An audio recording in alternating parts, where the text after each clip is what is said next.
Hoy les quiero contar cómo en ASAP trabajamos para hacer una combinación entre inteligencia artificial e inteligencia humana para aumentar radicalmente las capacidades de las personas.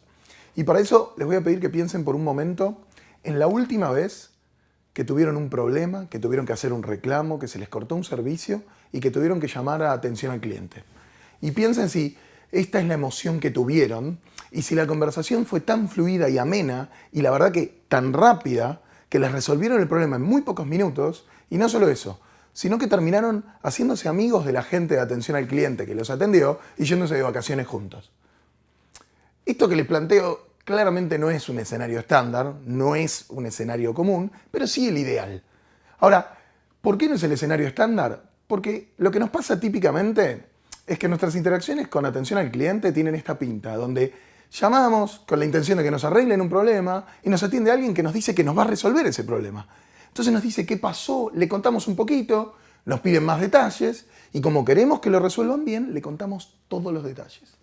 ¿Dónde estábamos? ¿Qué pasó? ¿Dónde estaba el perro? ¿Mi tía? Y una vez que terminamos de contar todo eso, ahí nos dicen, bueno, perfecto, ahora lo voy a transferir con el sector que corresponda. Y entramos en un modo de espera donde típicamente, por suerte o por desgracia, nos acompaña una musiquita bastante pegadiza y al ratito nos vuelven a atender. Y lo frustrante un poquito acá empieza a ser que la conversación que empezamos a tener es muy parecida. Nos vuelven a preguntar qué pasó, volvemos a dar detalles, nos vuelven a pedir más detalles de eso y al final nos dicen, y ahora lo voy a pasar con el sector. Y nosotros pensamos, bueno, otro sector con el que nos van a pasar. Bueno, dale, ya estamos un poco más cansados, llevamos unos cuantos minutos al teléfono, hasta que nos vuelven a atender, les volvemos a explicar lo que pasó, nos ponen en espera en línea y ese es el momento crítico. Cuando nos ponen en espera en línea, esperamos 10 minutos, cortes y hang up y nos quedamos sin nada, con las manos vacías. Esta es típicamente una experiencia muy frustrante, insatisfactoria para todos nosotros. Nuestras interacciones con los centros de atención al cliente tienden a ser de esta pinta. Y como usuarios lo frustramos mucho. Ahora, yo lo que les quiero pedir es que pensemos por un momento en la persona que está del otro lado del teléfono, ese agente de atención al cliente que es una persona como nosotros, que también llama para quejarse o para pedir que le solucionen problemas, pero en este caso trabaja 8 horas resolviendo problemas de la gente. ¿De cuánta gente? Más o menos de cientos de personas por día. Estas personas trabajan y atienden cientos de llamadas por día y para cada una de ellas tienen que primero empatizar con la persona del otro lado del teléfono, con nosotros, con los que llamamos.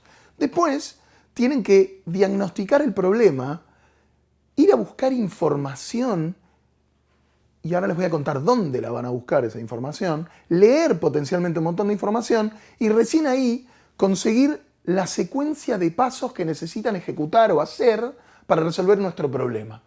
Ahora, ustedes se imaginarán, bueno, buenísimo, pero en la era de la industria 4.0 deben tener un montón de tecnología. Y la verdad es que sí, tienen un montón de tecnología. Un montón. Interactúan con decenas de aplicaciones. Pero la verdad es que ninguna de esas aplicaciones está pensada para resolver el problema de atención al público. No está pensada para resolver el trabajo de la gente y por lo tanto no ayudan a que la atención al público sea mejor. ¿Qué hacemos nosotros en ASAP? Bueno, intentamos darle superpoderes a estos agentes. Y esos superpoderes para nosotros son una suerte de exoesqueleto de inteligencia artificial al cual le damos una entidad que permite a estos agentes hacer su trabajo de una manera mucho más eficiente y por lo tanto que la experiencia de los usuarios sea una experiencia mucho más corta y mejor. Ahora, ¿cómo hacemos esto? Con inteligencia artificial, en particular con Machine Learning. Muchos de ustedes deben ya saber lo que es Machine Learning, pero a grandes rasgos para todo el mundo, Machine Learning es básicamente una generación de algoritmos que aprenden a través del aprovechamiento del hardware y del procesamiento de grandes volúmenes de datos y aprenden a partir de la experiencia, a partir de la observación de esos datos. Esos datos básicamente se llaman el training set. Y el training set es central a la precisión de los algoritmos. ¿Por qué? Bueno, porque dependiendo de qué tan grande sea ese training set y de qué tan específico o adecuado sea para el problema que estamos resolviendo, va a impactar fuertemente en la precisión de los algoritmos. Esto se nos va a volver relevante en un ratito. Ahora, volvamos a nuestro agente al que le queremos dar superpoderes y queremos ayudarlo a atender al público de una manera mucho más eficiente.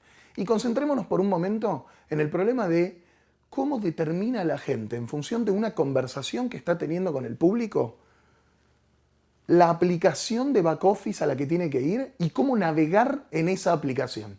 Concentrémonos ahí. Para hacer eso, nosotros necesitaríamos muchos datos, porque necesitaríamos tener muchísima información que nos sirva de training data o de training set para entrenar a nuestros algoritmos de machine learning.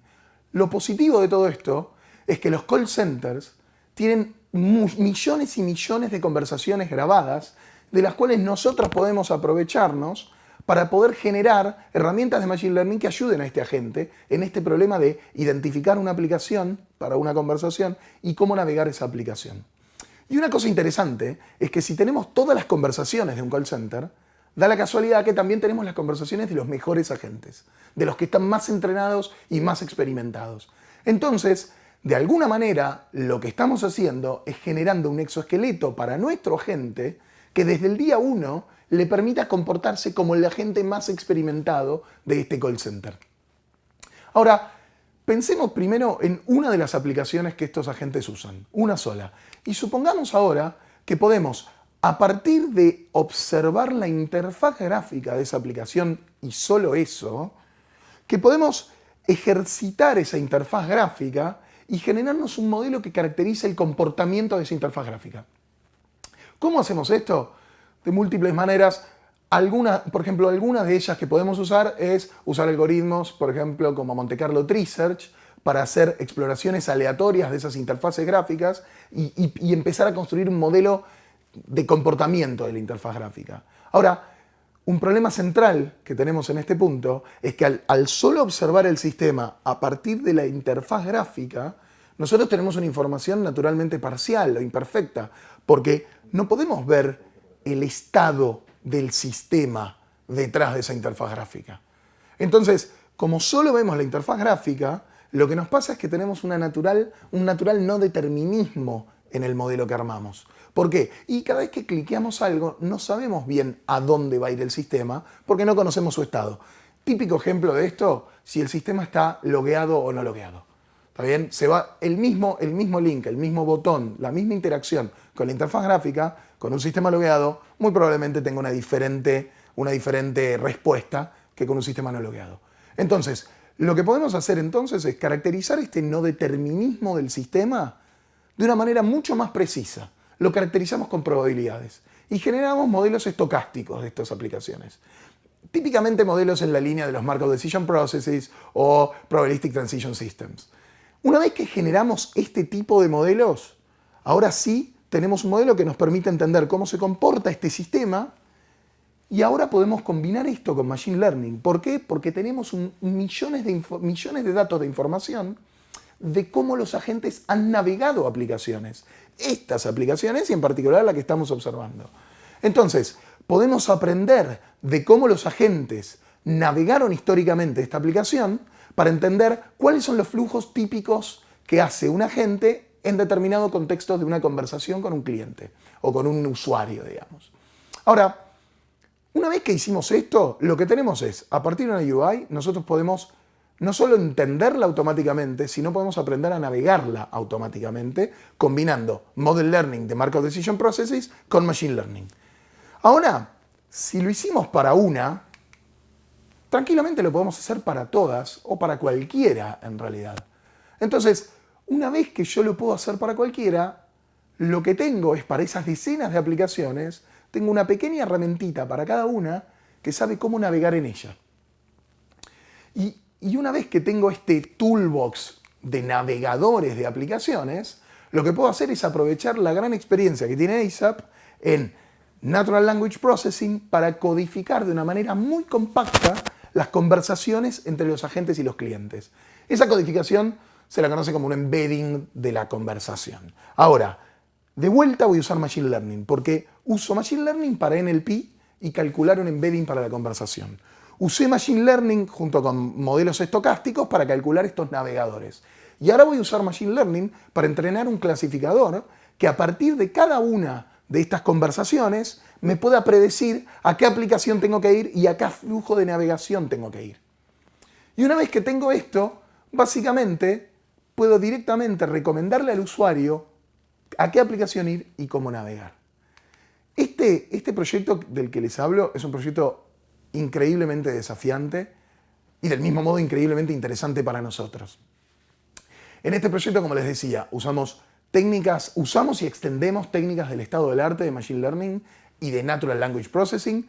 En particular, por ejemplo, para codificar las conversaciones, usamos redes neuronales recurrentes con una particular cuestión que es las celdas LSTMs que usamos dentro de esas redes son un avance de la ciencia desarrollado por ASAP, que se llaman SRUs, Simple Recurrent Units, que nos permite entrenar, tanto en tiempo de entrenamiento como en tiempo de inferencia, una ganancia en performance de hasta 10x sin pérdida de precisión. Por otro lado, como les decía, tenemos que aprender a hacer model learning de Markov Decision Processes, que son modelos estocásticos, que típicamente son juegos de un jugador y medio, donde hay un jugador que interactúa con el sistema y el otro medio jugador es la probabilidad de destino donde podemos llegar. Nosotros por ahora trabajamos en este contexto y la verdad es que los algoritmos para navegar este tipo de grafos con probabilidades son bastante más complejos que un algoritmo, por ejemplo, de camino mínimo en un grafo. ¿Por qué? Y porque en definitiva lo que estamos haciendo es estamos optimizando minimizar o maximizar la probabilidad junto con minimizar o maximizar la longitud de un camino. Entonces, típicamente son algoritmos más de la índole de la optimización y no tanto de los algoritmos discretos. Nosotros exploramos esto, pero además, otra cosa que nos pasa es que estos modelos que representan las interfaces gráficas tienden a ser muy grandes, tanto por la cantidad de estados que tienen como por el tamaño de cada estado. Y para este tipo de problemas usamos estructuras de datos como los Merkle trees, combinados con alguna función de hash para 64 bits que nos ayuda mucho a comprimir esas estructuras. La verdad es que solo quería darles un pequeño sabor del tipo de técnicas que usamos, pero seguro en un ratito les voy a dejar un slide que tiene algunos papers que pueden ir para ganar un poquito más de detalle los que quieran, y si no pueden venir a nuestro booth virtual donde podemos contarles mucho más de estos temas. Ahora, yo les conté todo esto. Hablé un montón de Machine Learning, hablé un montón de NLP y demás.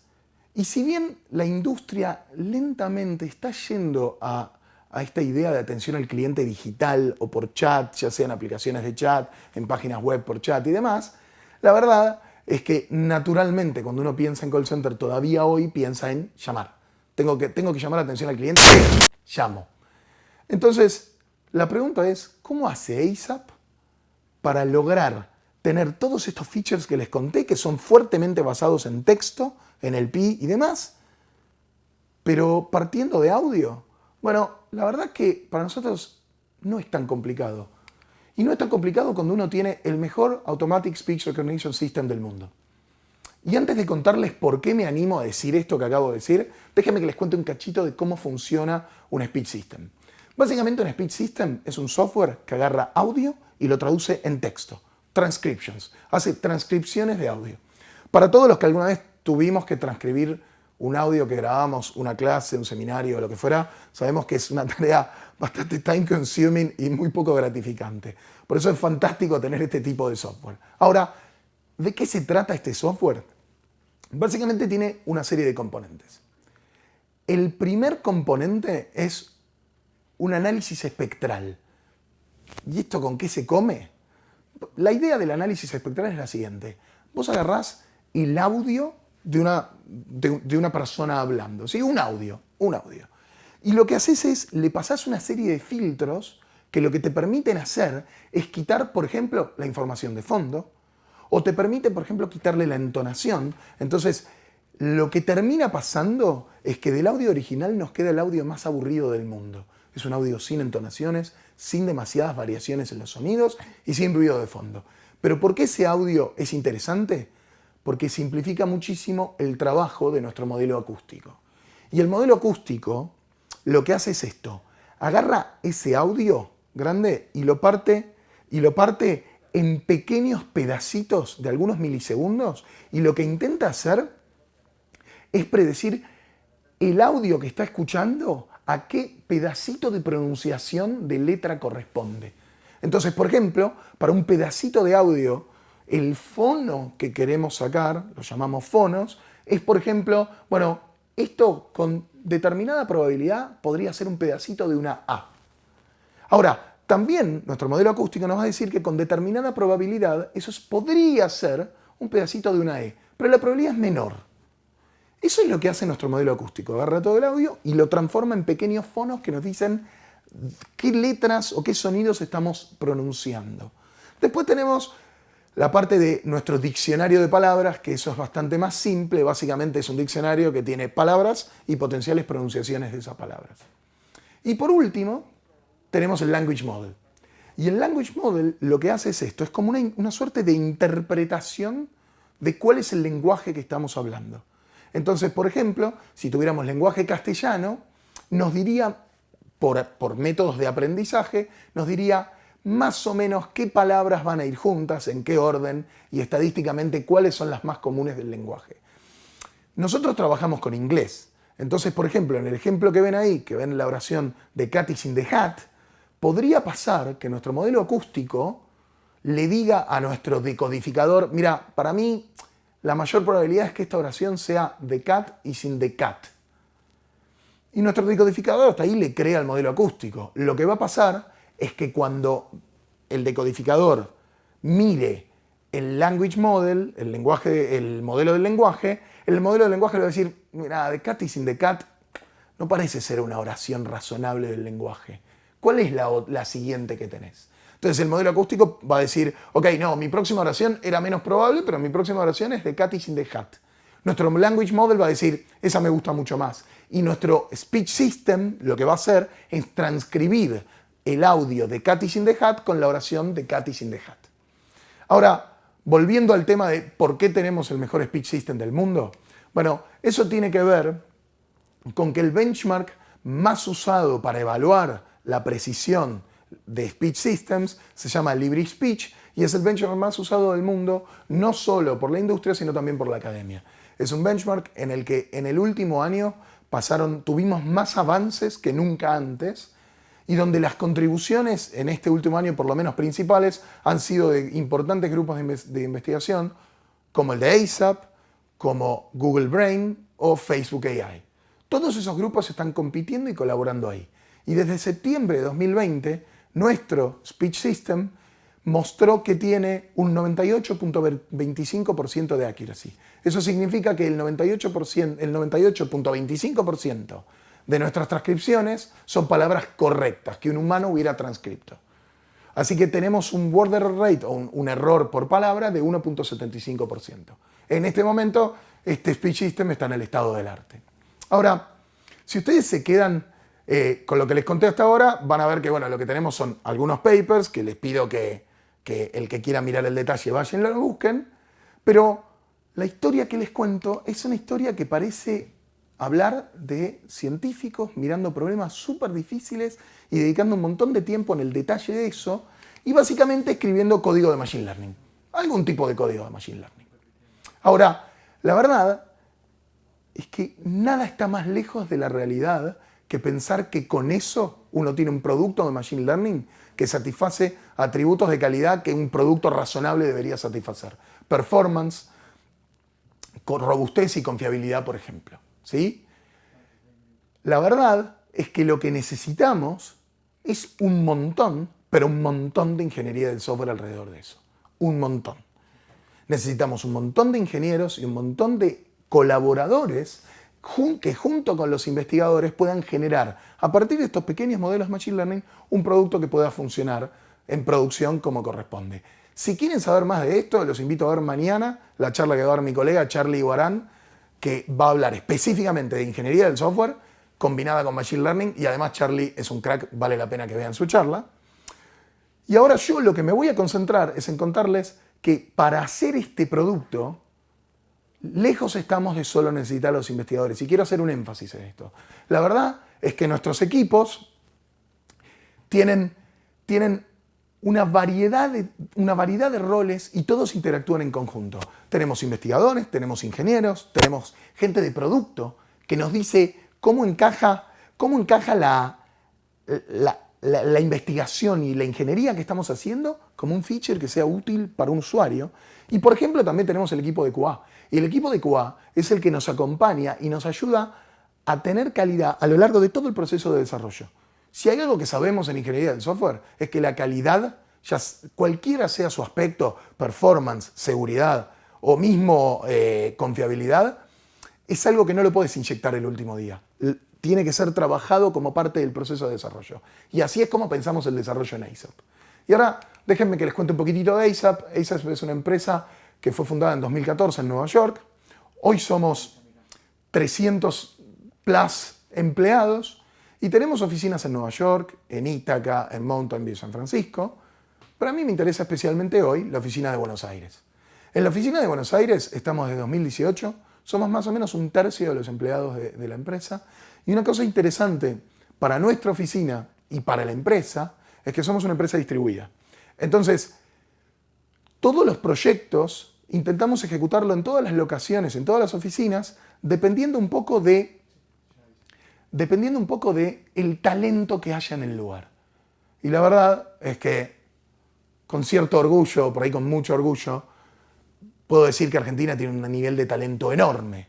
Entonces, nosotros nos permitimos contratar en Argentina no solo ingenieros, SREs, gente de QA, el mejor People Ops Team que yo por lo menos he trabajado, pero además podemos contratar investigadores, podemos contratar Machine Learning Engineers y todo eso lo podemos hacer por el talento que hay en Argentina. Y otra cosa que les cuento es que la verdad, buena parte de los proyectos de los que les hablé en esta charla, buena parte de esos proyectos se diseñan, se piensan y se ejecutan desde nuestra oficina de Buenos Aires. Y la verdad es que con eso quería cerrar la charla y ahora estoy más que agradecido de haber tenido esta oportunidad y por supuesto dispuesto a contestar cualquier pregunta que tengan para mí en este momento. Muchas gracias. La primera charla de este Nerdearla 2020, Nicolás D'Ippolito con la inteligencia artificial como multiplicador de la capacidad de las personas. Así que ahora nosotros lo que vamos a estar haciendo es leer todas las preguntas que nos estuvieron llegando a través del chat, en Swapcard, la parte de secciones de preguntas. Así que vamos a dar comienzo. Nicolás, ¿me escuchás? ¿Cómo estás? Hola, ¿cómo estás? Todo sí, bien. Te escucho perfecto. Perfecto. Bueno, vamos a arrancar entonces, Nicolás, con las preguntas que nos están mandando los chicos de la audiencia, ¿sí? Esto es por orden de votación, ¿bien? Las preguntas más votadas, así en orden las vamos a ir llegando, ¿bien? El tiempo es tirano, así que vamos a tratar de responder la mayor cantidad de preguntas que podamos, ¿bien? Bueno, primera pregunta, la más votada. ¿Cuál es el nivel de la inteligencia artificial en Argentina? ¿Cómo estamos respecto de los países más avanzados? Respecto discúlpame, de los países más avanzados. Mira, la verdad es que la pregunta me parece que es un poco más abarcativa que eso. Es cómo estamos en Argentina respecto de la educación y de la educación superior respecto a otros lugares. Y creo que no tenemos nada que envidiarle a ningún otro lugar. Y te lo digo con experiencia de haber sido estudiante fuera del país y de haber dado clases fuera del país. En general, el nivel de nuestra educación y de nuestra educación universitaria en particular es de primer nivel. En particular, en lo que es Machine Learning, es un área en crecimiento, entonces va dependiendo un poco también de cómo la gente se va focalizando. Todavía, recién hace muy poquito, salió una de las primeras carreras especializadas en ciencia de datos, que empieza a vincular con Machine Learning. Hace muy poquito salió en la Universidad de Buenos Aires, va a empezar el año que viene, pero en líneas generales, te digo, nosotros, una mayoritaria parte de nuestro equipo de Machine Learning Engineer en ASAP está en Buenos Aires. Y es un equipo increíblemente talentoso y que está, digamos, al tope de lo que podríamos pensar de lo que serían los desarrollos y los problemas dentro de la compañía. Así que, long story short, estamos muy bien en inteligencia artificial y en Machine Learning en la Argentina y con la capacidad intelectual que tenemos y con la educación que tenemos vamos a estar, para mí, cada vez mejor. Bueno, bárbaro.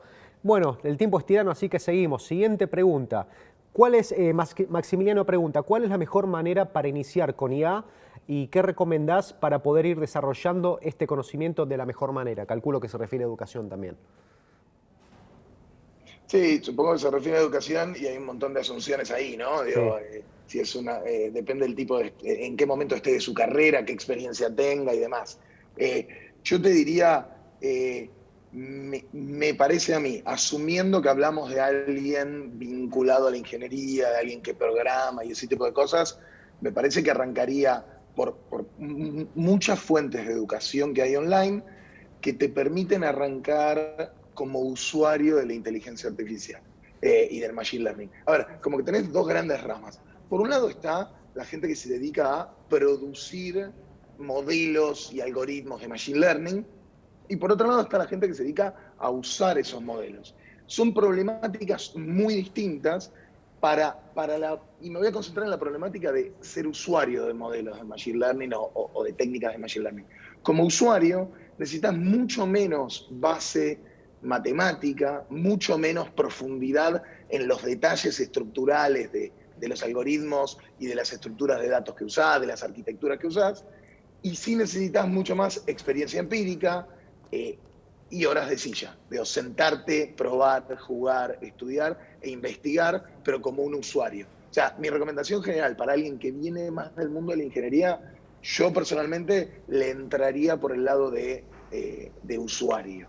Y cursos y material hay un montón. Si quieren, se pueden acercar a nuestro booth virtual y ahí nuestros Machine Learning Engineers les pueden dar referencias puntuales. Yo tengo para dar ahí también algunas. Temo pisarme con ellos o quedar más académico, así que prefiero que se acerquen y entonces les contemos exactamente dónde ir a buscar y cómo ir a buscar. Excelente. Bueno, ahí en el stand le van a dar más información.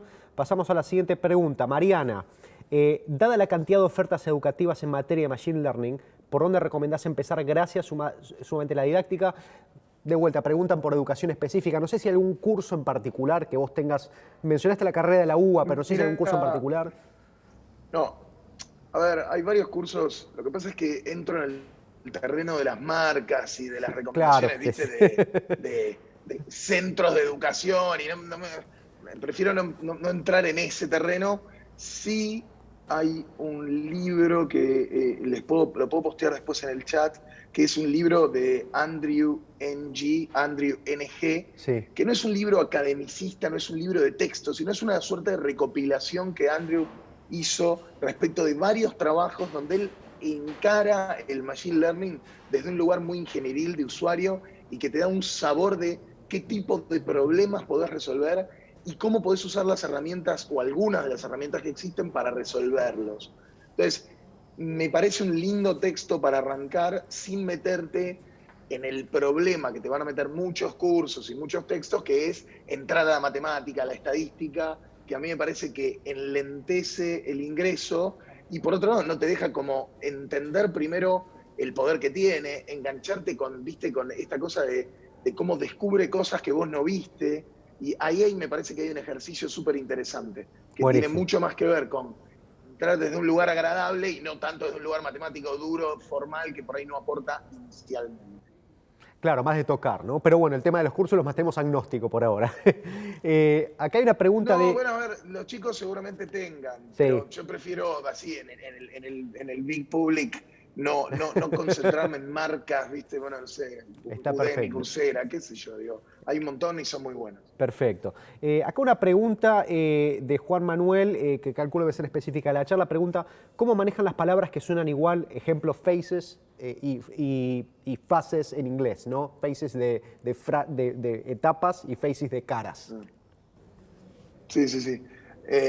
Supongo que, bueno, eso ahí le debe estar preocupando cómo hace el speech system para reconocer esas dos palabras. Claro. Bueno, la respuesta a esto puede ser gigantesca, voy a abordarla desde Nos quedan 2 minutitos. Primero, en tiempo estiral, así que... Ok, entonces la agarro desde un lugar. Dale. A ver, en general, lo que te suma... A ver, primero que tenés la parte del modelo acústico, que es el que te distingue sutilezas en esas pronunciaciones. Típicamente los argentinos subestimamos algunas de sutilezas de la pronunciación del inglés. Yo principalmente. Pero principalmente lo que te pasa es que el language model tiene el contexto de la oración en general y dónde está parada esa palabra dentro del texto. Y ahí es donde hay un interplay o un juego, si querés, entre lo que es la pronunciación fonética o los fonos que caracterizan las palabras y el contexto que da el language model. Por eso yo ponía esto de el cat is in the cat o el cat is in the hat. Sí. En el mismo caso no se me ocurre un ejemplo con faces y faces, Claro. pero la idea es que mucho de eso te lo desambigúa el language model, que lo pones en conjunto con el modelo acústico y el lexicon dictionary. Perfecto, bueno, te agradecemos mucho por tu tiempo, saludá a la gente que se estuvo uniendo a la charla, muchas gracias y bueno, se seguirán por el chat, ¿no? por el stand, ¿bien? Bueno. Sí, los invitamos al stand y muchas gracias. Por nada, chau, nos vemos. Bueno, ahí se fue nuestro primer Q&A, ese fue Nicolás Di Polito con su charla La inteligencia artificial como multiplicador de la capacidad de las personas.